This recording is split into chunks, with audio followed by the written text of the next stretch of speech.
Welcome to the Inside Texas Football YouTube channel powered by InsideTexas.com. It is recruiting live, so make sure you give us a like, subscribe to the channel, because not only are we bringing the latest and best recruiting information, we also have a ton of team information. Heck, we may even have some today, but also head to InsideTexas.com. Make sure you head to InsideTexas.com. Subscribe. It is a great time to join. We had the best practice reports, even had another one up today from Monday's practice. They practiced tonight pretty late. We'll have availability with the players on Zoom at like 9 p.m. So that tells me that they're practicing in the afternoon, but we will have the latest on all that. But we are here to talk a little bit about recruiting, also take some of your questions. So make sure you get that into the chat. Justin, let's start with your prediction because it's the latest and greatest. I know that's what a lot of people, maybe they just saw it on Inside Texas. Maybe they're seeing it on their Twitter page, but you just put in a prediction for the Longhorns along with a lot of others, including Eric Naleen. I think even a couple other On3 experts. Charlie Williams. Charlie Williams, an Inside Texas expert for the Longhorns to end up landing Michael Terry III out of Alamo Heights. A lot of different twists and turns in this recruitment. I don't think Texas has ever done anything wrong at all. That's not what that's supposed to say. But there were times when they thought, okay, let's see if we can get the 3. Maybe their plans changed a little bit and they realized, okay, maybe Michael Terry's also a little bit different player than we anticipated. So what are some of the ins and outs of this recruitment and what has you feeling confident in the Longhorns as, we could be awaiting a decision at some point before his 2024 season starts? Yeah, I think for the longest, Texas has had an advantage. They offered relatively early. They were in the recruitment pretty early. In proximity, if you talk to him and his family, they've just kind of always liked Texas. He's always grown up there.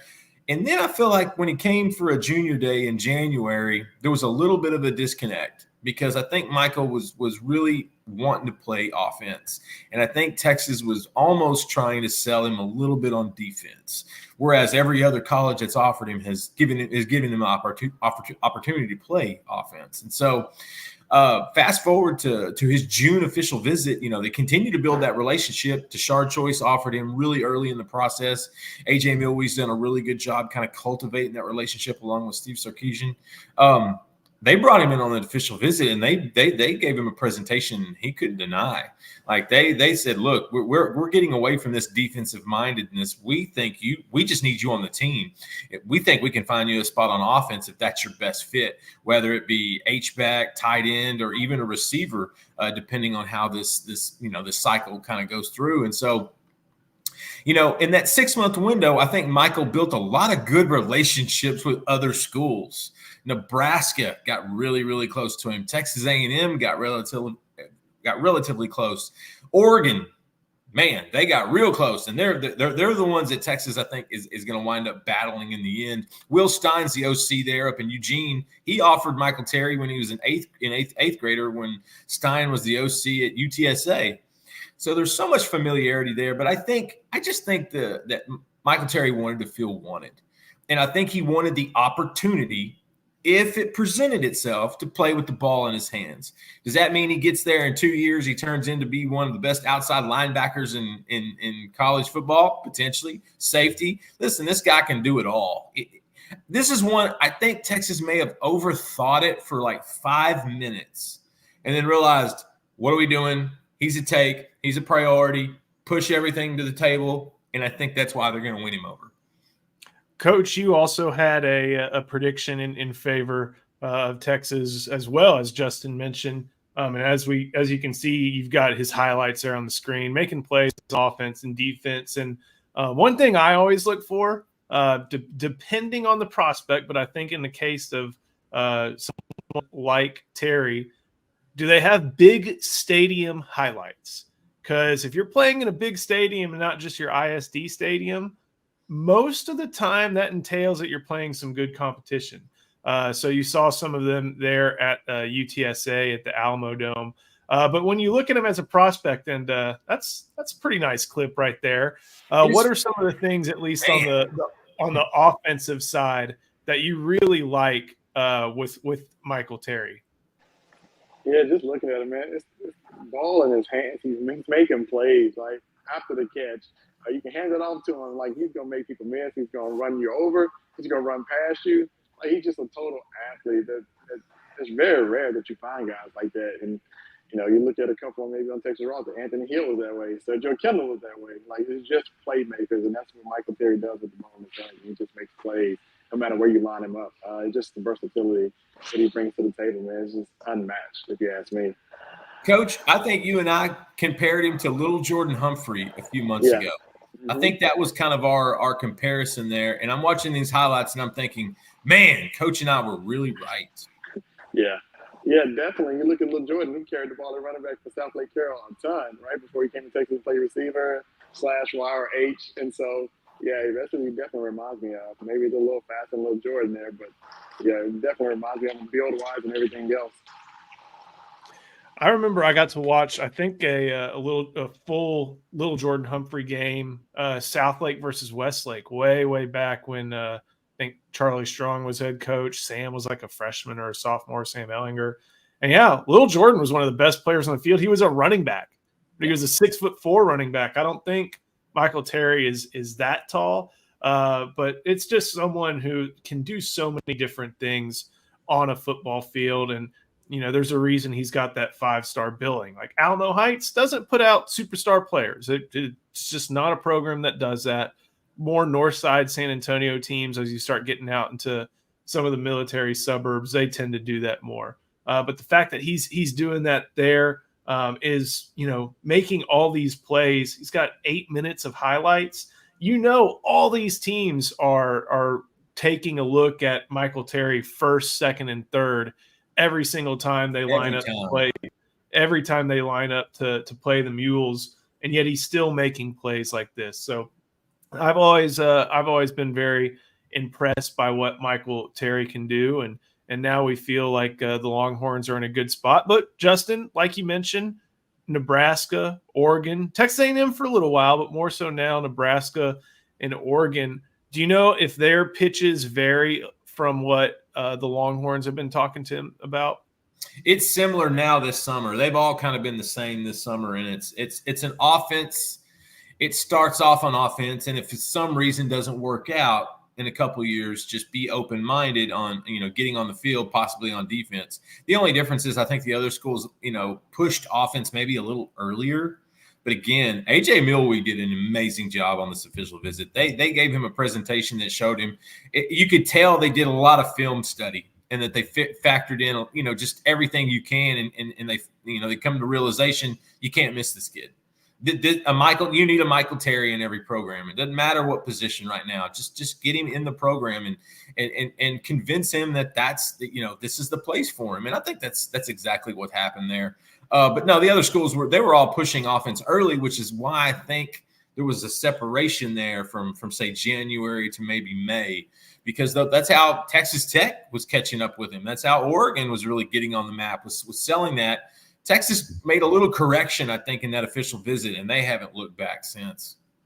There are a few other RPMs that you've had out there, but I got to put one out there, and it's for a prospect you've also felt pretty confident on. But I'm curious, what led you to some confidence in Jaime Ffrench and talking with him, and then I'll kind of go into what has me feeling pretty good about Texas as well. Yeah. Jaime Ffrench, I've said this before, man, that kid is delightful. You just talk to him and we talk to recruits every single day from seniors to juniors, sophomores, even a few freshmen time to time. And, they change, they go through a metamorphosis throughout the recruiting process. Sometimes their head gets too big. Sometimes they stay grounded, they stay level. Jaime Ffrench is the same every single day. He walks in with a smile as big as Texas. Like he just, there's just something about him. People use the word aura. I think of Rick James as he's walking in with Charlie Murphy, and he's in that aura. He got that aura about him. That's what Jaime Ffrench is, man. I don't think the guy's ever met a stranger. I mean, the dude is he's just, and then you look on film, he can go. He's a Florida playmaker. Okay. He's one of those Florida guys, Sunshine State, just studs. And so what happened was I feel like everybody was in the mix at some point. Ohio State, Tennessee. You could even give a nod to Miami. He was committed to Alabama for a time. And so there were so many, but once he got to Austin in April, I think that changed the scope. I think that changed the conversation. I think so as well. You know, a lot of the predictions that came in for Ffrench over the course of the summer were basically right after those official visits. And even so, you know, a lot of people from the Alabama sphere, from our national side at On3, but even us as well, you, Justin, before those official visits, you put your prediction in, and nothing that you came across caused you to want to change it.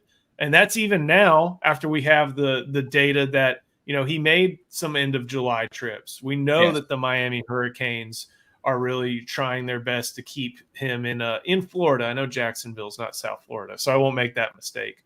But they're trying their best to make sure that, you know, they keep another Florida guy in state. But even after all that, even after those trips, I felt like Texas is in a strong enough spot, continues to be in a strong enough spot to where they will end up the pick later in August. And I remember I got to talk to Jaime Ffrench a little bit after his official visit, caught up with him at the airport. He thought about coming to Texas for that end of July trip. I know it didn't end up being that way, but it's one of those things where it's like, I just made a trip here in, you know, what was it, June 21st or June 14th. It's like, I just made that trip and I may want to come back again. But this is a prospect that, you know, I think everybody has a big, every time they talk to Jaime, they have a big smile on their face because he has a big smile on his face as well. And I think that could be a prospect that brings a smile to Chris Jackson's face too. Yeah, absolutely. And don't forget with Ffrench, like he has built such a good relationship with the recruits, with the players on the team already. I mean, when Kalik Lockett dropped, that was okay. Here's the next one kind of deal, because those two have gotten really close to KJ Lacey. They talk on a regular basis. Chris Jackson has honed in on this guy as his big-time out-of-state guy for this cycle. He did it last year for that kid from St. Louis. What's his name? Ryan Wingo. He's doing the same for Jaime Ffrench right now. And listen, this thing might have a little bit more roller coaster to it. You never know. Miami is hanging around the rim. They are in the mix. Someone in our comments asked about OU. He doesn't even know where Oklahoma is. The only thing he knows about Oklahoma is that they play Texas in October. That's it. There's nothing more to know in Norman. I don't even think Jaime Ffrench could find it on a map. But no, it was that relationship. It's that camaraderie. It's the idea of catching balls from Arch Manning and those guys. But at the end of the day, I think Jaime Ffrench, you know, I just think he feels comfortable with Texas. I think he feels comfortable with Lacey, with all those guys. And, you know, I get to talk to him on a semi-regular basis. He's a really fun kid to talk to. I just absolutely love where Texas stands in that recruitment right now. That's why I was so gung-ho with your RPM. Coach, I like this one for you from our buddy living rent-free in UT. If I can get the comment to come up. There we go. Who is going to be the fastest wide receiver in this class? I think this is a question that has a clear, like, you know, an answer he's looking for. We may have missed the boat on getting that guy, but thinking about some of the other options for Texas, who may end up being the fastest wide receiver in this class? Oh man, that'd be a good race between, I don't know. Yeah, Khalid Lockett, who can run. He's a long strider who can really go. If Ffrench comes into the class, most people think, I guess it's conception that he can't run, but you know, I got reports he's running like clocking 21 miles per hour down there in Florida. So like he can run too. So you just, I don't know, man, put those guys on the field. I guess let them race. I don't know. I just know that they both can run. They both got speed, and if they add a third guy in, whoever that may be, I'm sure he'll be able to run too because Sark covers speed. So I'm not sure who the fastest is in the class. So I'll say this: I'd go with Kalik with an edge over Ffrench in a race, but it's close. It's really close. I think the best answer, we don't know who that guy is yet. because I'm telling you, they're going to get if they finish August with 2, they'll be perfectly happy with 2. But I think they're going to go fishing for a third over that last third of the cycle. I think they're going to go cherry picking. I think you're going to see re-engagement with Kelshawn Johnson, with Dalen McCutcheon, which may already be going on. I don't know how solid he's going to be, that Florida State pick. And so that the best answer there might be, we don't know who that number 3 receiver is. We're going to have to wait until those all kind of stack up. Before we keep on going, got to show some love to Luxe Kitchen and Bath. Luxe has been offering high-end kitchen and bathroom remodels for 3 generations throughout the greater Austin area, and with 5-star review after 5-star review, which makes sense on this video since we're talking 5 stars, on Google and Facebook, and an A+ rating from the Better Business Bureau. You can put your faith in Luxe Kitchen and Bath and all their award-winning designers and skilled craftspeople, craftswomen to bring to life that dream for your special home. Luxe's all-star team provides full home remodels, large additions, and even commercial build-outs as well. So call them at 833-358-LUXE or visit luxekitchenandbath.com. Justin, I wanted to go over a couple 2026s, and as the fall carries on and guys start to make big moves during their sophomore, their junior season, we start to get a little bit more and more familiar with 2026 guys. And now we're going back to a place where Texas is very familiar, and that is modern day high school. And someone you caught up with is Chris Henry from Cincinnati. Originally, the son, Chris Henry Jr., the son of the late Chris Henry, moved from Cincinnati, I think Withrow is the name of the high school, all the way to modern day. He's an Ohio State commit, but you caught up with him recently, and there's still some room there for the Longhorns to make an impact, especially with Chris Jackson, a modern day alum himself, manning this recruitment. Yeah, there's 2 receivers out at modern day that have Texas attention. We'll start with Chris Henry Jr. Guys, I mean, I don't know if I've ever seen a receiver this good in high school ever. And I hate that. I hate that whole hyperbole, the greatest, GOAT, all that crap. I'm just awestruck when I watch this kid. If you were to put him in a college uniform right now, he would look like a redshirt sophomore with experience at the Division I level. He's 6'5", 6'6", almost 200 pounds. There's no weakness. He's physical. He's got amazing feet for his size. He is a carbon copy of his father. And I don't know if you watched the Cincinnati Bengals in the mid-2000s. That trio of receivers was the best in the NFL, and that's when they were going up against Manning's Colts of Reggie Wayne and Marvin Harrison and Austin Collie and all those guys. When you had T.J. Houshmandzadeh, when you had Chad Johnson, you had Chris Henry. That's how the Bengals made a run, and I believe it was 2006. And so he's got a lot of his dad's. He's just bigger and faster, and he's quiet. And I like that about him. He's not very boisterous. He's not very I'm a 5-star type guy. He is quiet and humble. Ohio State has a death grip on this kid right now, and for good reason. They recruit at such a high level, especially at wide receiver. They've got that guy latched on, but Oregon and Texas are pushing. They're in the mix there. He talks to both on a semi-regular basis. He had just got back from Oregon on a visit. Just understand this is a long game with Chris Henry Jr. Don't expect anything sooner than later. This thing is going to be a long play out. He's looking at taking a visit to Texas this fall for a game. I think that would be a fantastic move in that recruitment. He's just a kid. You just just stay around. Just stay in the mix because you can't ignore him. That sort of talent is unparalleled. He's just different. Caden Dixon-Wyatt's the other guy, 6'1", 4-star, 6'1", about 180 pounds. He was actually in Texas on June 1st for the elite camp. Got to hang out with Sark. Was offered, I want to say, early 2024, probably 3 or 4 months before that. Texas loves those modern-day kids for good reason. They've been there a handful of times. They're going to continue to be there.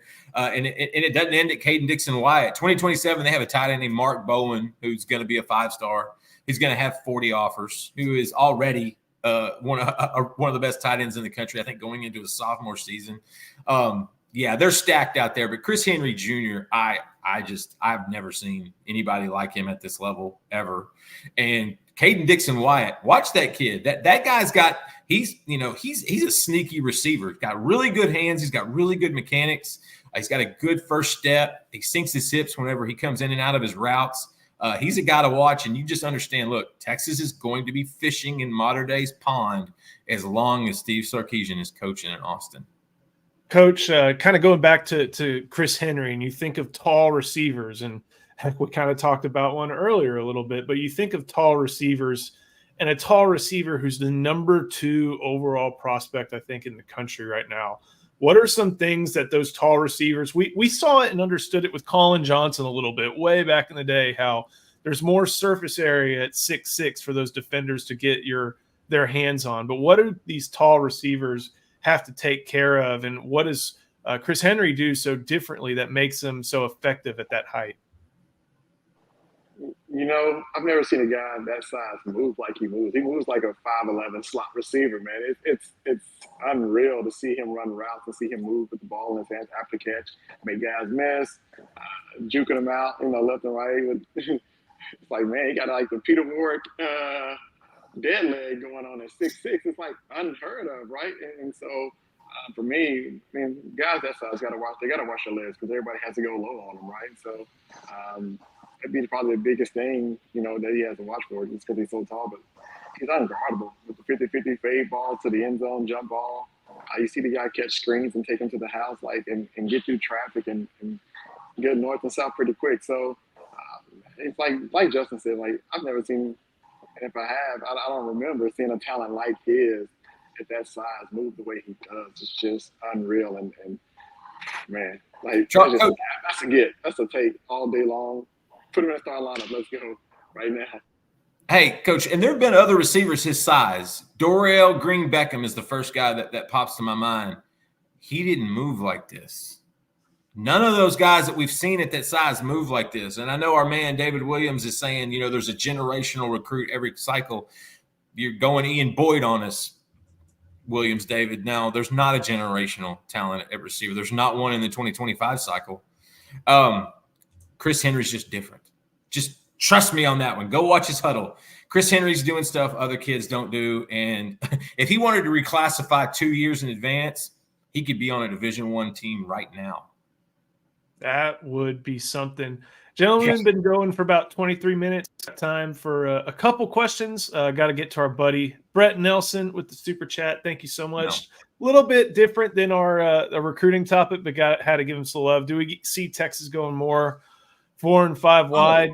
That's maybe every now and then, but they may do 4. They may do 4 wide. They may do empty, but they're not going to do it from like 10 personnel. No. Or 0 personnel, 00 personnel. They're not going to do that. Steve Sarkisian likes giving defenses at least a threat of having to play against a running back and a tight end. I mean, you could see Amari Niblack and Trey Wisner split wide in certain situations, but I don't see them coming off the field. Like 5 wide, 4 wide, sure. 4 wide receivers, 5 wide receivers out there, probably not. And I think that's, a regular part of Steve Sarkisian's offense as well. Good question from Manuel Soto. Justin, throwing this one your way. Heard another outlet say that Fasusi is almost a done deal to OU because of NIL. Is that fact or cap? He's not a done deal, I don't think, by any sense, but OU's been strong in this one. And as you've noted plenty, NIL is a big factor. Yeah, it's a done deal. It's not. NIL is not. Wait, it's not a done deal. Okay, yeah, I'm saying it is. I'm saying it is. Texas isn't going to let up. I mean, they're going to keep pushing. They love Fasusi. They're going to keep recruiting him, but Michael's going to blurt out OU whenever he does this in a couple of weeks. It's not because of NIL. Now, that's a factor, definitely. And Michael's a smart kid. His family's real smart. It's because he sees a path to the field so much quicker in Norman. And really that's the biggest thing for him right now. Every cycle we get a handful of kids that just really want to play early. It's always an easy thing for them to say in an interview, but the more you get to know them, you start to, pick and you start to figure out, wait a minute, no, this is a big factor for him. Getting on the field early does matter. It's like Malik Muhammad 2 years ago. The biggest factor with Malik, aside from NIL, was getting on the field early, and Texas was able to do that. Fasusi can't do that at Texas. That's not likely. There's too many 5-star and offensive tackles on the roster. Could he get in the rotation early? Absolutely. Do injuries happen? Yeah, we've seen that in the tailback room in the last week and a half in Austin. But I think he's going to announce for the Sooners on, I believe it's the 21st is when he does that. Texas is not going to let up. They're going to continue to recruit him. They're going to continue to push him. I love where they are with Nick Brooks, and I think even if they get Brooks, Fasusi is a numbers buster. You take him no matter what, you could have 14 O-linemen in the cycle. You still take a Michael Fasusi. I don't think NIL is the biggest factor because the difference in Texas and OU and NIL in this recruitment is basically nothing.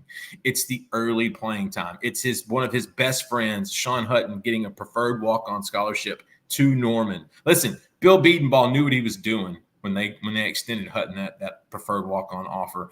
They knew they had to pull out all the stops. And so I think Fasusi in Oklahoma is going to happen. I know Texas isn't going to let up, but it's getting to the field early. That's the biggest thing for him. He'd been talking about that for 2 years. You just don't ever know how important it is because, again, recruits say it all the time. With Fasusi, it really matters playing early. And if you've seen any Oklahoma reports, go over to Sooner Scoop and check those guys out. They do an amazing job. If you've seen any of those offensive reports, Michael Fasusi might have to come in and play now.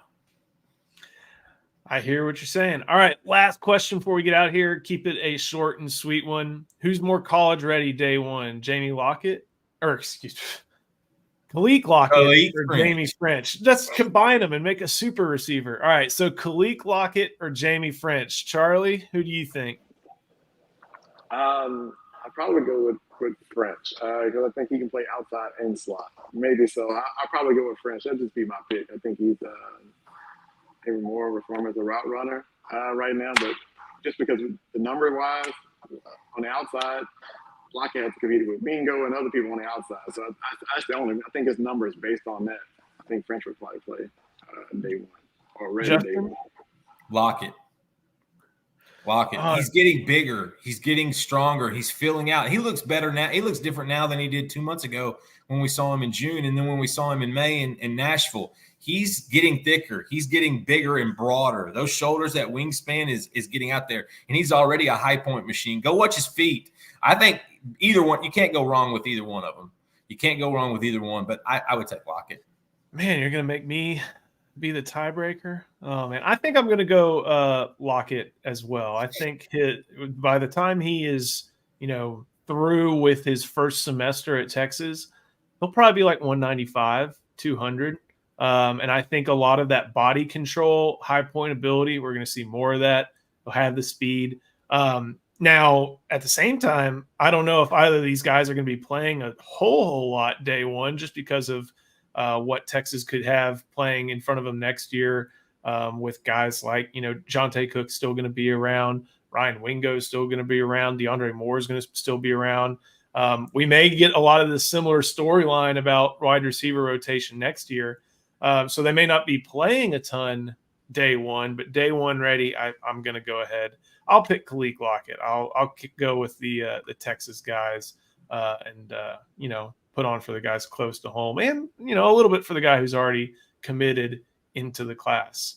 Make sure you like this video, subscribe to the channel, help us get to 10,000. We appreciate 10,000 subscribers. We appreciate the almost 2,000 total people watching on various platforms. Appreciate you tuning in wherever you are. And make sure to head to InsideTexas.com, subscribe. You can get the best practice reports and recruiting updates there. If you want any updates pertaining to the Longhorns, that's where you need to go. Justin, Charlie, appreciate y'all a ton. Thank you for watching. We'll see you next time on the Inside Texas Football YouTube channel, powered by InsideTexas.com.